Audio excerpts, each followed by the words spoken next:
Hello, my name is Allison Onsmeyer, and this is my EDL 850 case study over internet use violations. For Category 1, problem identification and analysis, the part of what do I know? I know that this case study takes place at the Slattery-Steno High School. Dr. Harvey Smith is the current acting principal and has been for the past 9 years. He has been recognized as the principal of year 2 years in a row. He is an established administrator, and he has very highly regarded reputation with both students and parents. Miss Tate is a second-year teacher. She is an older teacher because she has both her master's and bachelor's degree completed before she began to teach. She has very high expectations for her students, but some of this could be due to the fact that she has very rigorous science courses that she is teaching. At one point, Dr. Smith tried to mentor Miss Tate, but she had not been taking him up on his suggestions.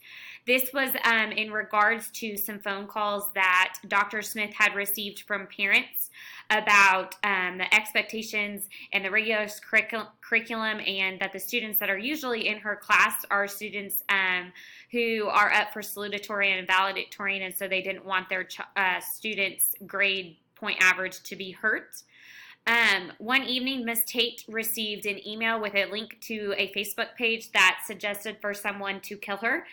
At that point in time, Miss Tate called Dr. Smith, and he received the phone call. Miss Tate noted a potential person who could have set up the Facebook page. She then sent the link and everything to Dr. Smith. Dr. Smith decided to go ahead and print the email and the Facebook page just to have documentation of that. And Dr. Smith informed Miss Tate that they would be planning to meet Monday morning and to begin to question students at that time. Continuing on with Category 1, what do I need to know? First off, I need to know who sent the email to Ms. Tate, and that at this point is kind of a mystery. I also need to know if there's any district-issued devices to students, because this could play a potential factor in how we handle this matter. I also need to know what the district's cyberbullying and cyber threat policies are. If there were any students with behavior issue history in Ms. Tate's classes, either with her or beforehand. Are there students commenting on the Facebook page, or was there just the Facebook page made? Excuse me. Do we have the resources to take the Facebook page down after investigation? Did the students ever sign a technology agreement that contains cyberbullying policies? Did Ms. Tate complete the district's mentoring program? And I also would like to know what further professional development that Ms. Tate could do to help become more successful in building relationships with the students. Continuing on with Category 1, going to problem identification. I believe that the real problem in this case study is we need to determine if the threat is real or if it's meant to just scare Miss Tate. And we also need to come to a conclusion or some type of finding of where the Facebook page initiated from and who sent the link to Miss Tate. Also, we have the problem that Miss Tate does not feel safe in the environment that she works in. We also have an issue that Miss Tate is not taking advice and suggestions on different strategies to use in her classroom. Miss Tate needs further professional development on building student relationships. And lastly, if the creation of this site happened during school, were there filters in place that failed? And if there were no filters, we are required to have some in place by law. So we need to determine when and where the link was sent so we can put more safeguards in place so that this doesn't happen in the future. Category 2 is my proposed plan of action. First, I would ask Ms. Tate to stay off of social media and to not discuss this with anyone else. I would remind her not to delete the email from her computer, not to do anything with the Facebook page, just to make sure that we have everything in its original view that was sent to her. I would then contact our school resource officer since this is a threat about killing a teacher or a staff member of mine. I would want to make sure to get in contact with the school resource officer. I would also want to get in contact with the superintendent to share the information that has been found. I think that with this high degree of incident that those two people definitely need to be involved. I would then contact the district technology director and seek to find out if there is any way to find out who sent the email to Ms. Tate with the disturbing Facebook link. While I was in contact with the technology director, I want to make sure to check on the district filtering and if there were any other policies regarding technology use and cyberbullying that the district technology director knew about. The meeting with Ms. Tate would still go on the next morning. I would try to get a sub for her for the day so that we could try to come up with some type of conclusion and try to find out who this was and where the Facebook and the email originated from. At this point in time, then Ms. Tate and I would review the cyber policies that are set forth by the district's Board of Education. Then Ms. Tate had mentioned that she believed that maybe William was the student that we should first start asking questions. And as an administrator, I don't want to jump to conclusions, but I think it would be a great starting point. So just to go ahead and ask him in and ask questions. And then if other students were to pop up in conversations, to make sure to not limit those interviews to just William, but to involve the other students in it so that we can make sure that we are getting to the bottom of it. And then through conversations and the district technology director's findings, hopefully we would be able to come up with the name of the person who the email originated from and then implement further disciplinary action based upon district policy. The student, parents, SRO, administration, and Ms. Tate would need to be in the meeting to figure out what type of consequences would need to take place. Continuing on with my proposed plan of action, if for some reason we are not able to come to a conclusion with a student's name, further investigation through student conversation would need to be placed. Maybe another means of an investigation needs to happen so that we can come to a conclusion on who sent it and where it originated from. Then I would also implement into my schedule more observations in Ms. Tate's classroom to help model the previous stated suggestions and get a feel for any students that may be hateful towards Ms. Tate. Also then at a school level, I would encourage teachers to discuss digital citizenship and require training for all staff. Obviously, our students are lacking that if we're having this type of disturbing material being made and being sent to teachers or even future students. So we need to make sure that we're providing the right education for our kids. We can't just rely on filtering system. We need to teach them to be respectful digital citizens.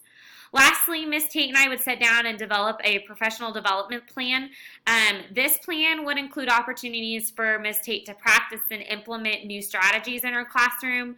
Ms. Tate, depending upon where she's at in the mentoring program, I believe that it would be a good thing for her to be provided a mentor or another person that she could get in contact with just to provide support with her and help her in a positive way. Then throughout the whole investigation, I think that it'll be important, very important, to follow district policy and not to fray upon it. If there's any gray area, seeking the superintendent's advice and support would be at the top of my list. And lastly, I would document all meetings and keep copies of all emails so that there is a paper trail and everything can be tailored to making sure that we're keeping Ms. Tate in our best interest, but our students as well.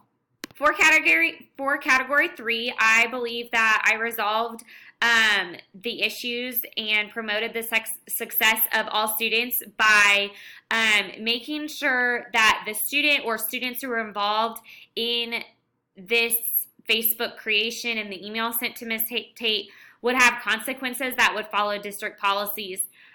Also to make sure that all students in the school at some point in time would engage in more digital citizenship tasks. I also resolved the issue by promoting success for all students by having Miss Tate attend professional development, not just being satisfied with her just having a mentor at the school, but also trying to get her to implement and learn new strategies so that not only her current students, but also her future students could benefit from building those relationships with her too. And lastly, I believe that through the investigation, that I included the right people and that in the end I wanted to make sure that the environment was restored to a safe one both for Miss Tate and her students.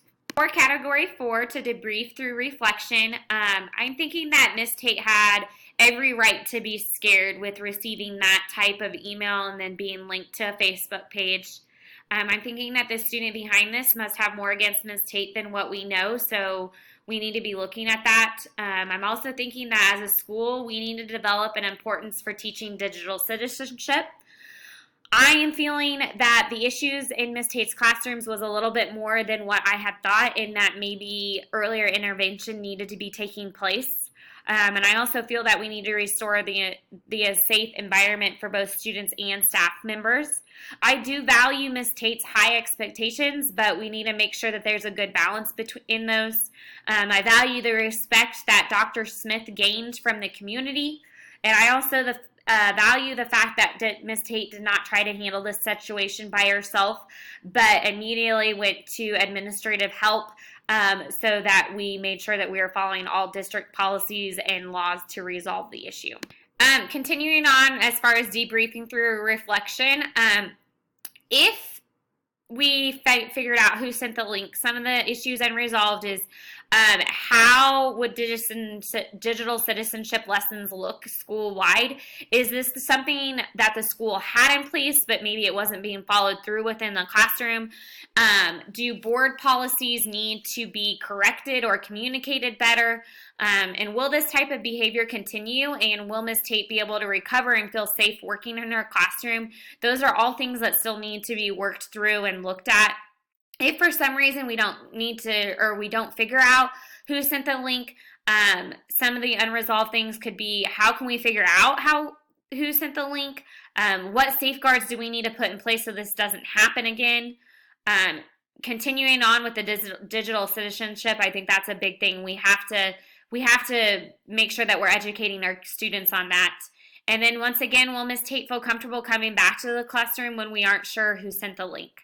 Lastly, I think no matter if we find who sent the link or if who we didn't, it's still unresolved on how this is going to affect the school as a whole as far as being a safe place for both students and staff members. I promoted this success for every student by acting with integrity, by informing the necessary people to start investigating.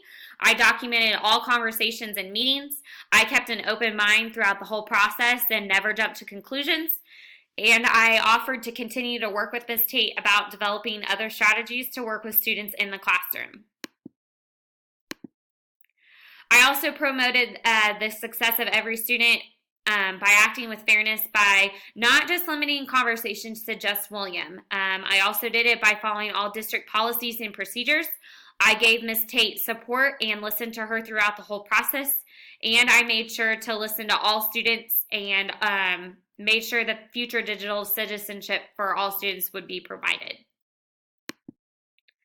I also promoted the success of every student by acting in an ethical manner, by asking for support and help from the necessary individuals in the district, by upper administration, and reaching out to the SRO and to the technology director. I searched for and followed district policies. I supported Ms. Tate and all students throughout the whole process. I documented the meetings and conversations. In the future, I will be providing digital citizenship to all students and also following up on looking at making sure that filters are in place so that if this did happen during school, that we are following law by having some sort of filter going on so that this could have been caught a little bit earlier. All in all, I think that we just need to make sure that we are providing the right education and the right strategies for our students to make good choices, and that can all be done through the use of filters, and also teaching digital citizenship.